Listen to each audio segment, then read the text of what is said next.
2015's Consumer Electronics Show is done, and some of the biggest trends in the annual trade show for shiny new tech aren't new themselves. They're just getting more and more polished. Drones, for example, were everywhere. Gimbaled camera ones, tiny ones, and swarms of them flying in formation. They're all still slaves to their batteries and to an FAA-imposed flight ceiling of 400 feet, but the BBC notes they're most likely here to stay and easier to use than ever. So with this drone, you can have two people control it. Okay, so I'm flying the drone and Eric's controlling the camera.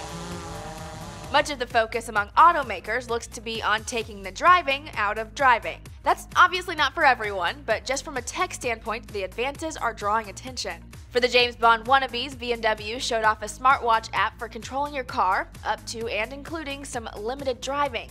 Press a button and it will park itself. No missiles in the roof rack or oil slicks in the rear, though.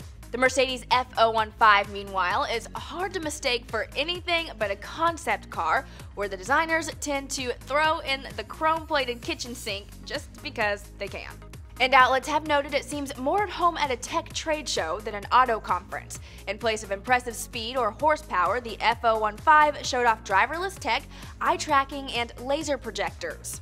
One rep told USA Today this is an important place to be, given how much technology is making its way into cars. And it wouldn't be a tech show without updates to the current crop of VR headsets. Some of them are reasonable, others make the headgear Death Star gunners wear seem reasonable.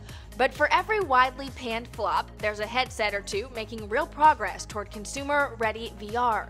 Avagant's Cliff, which uses micro-projector tech to beam movies and games straight to the wearer's retinas, is starting to look like something people might actually wear in public.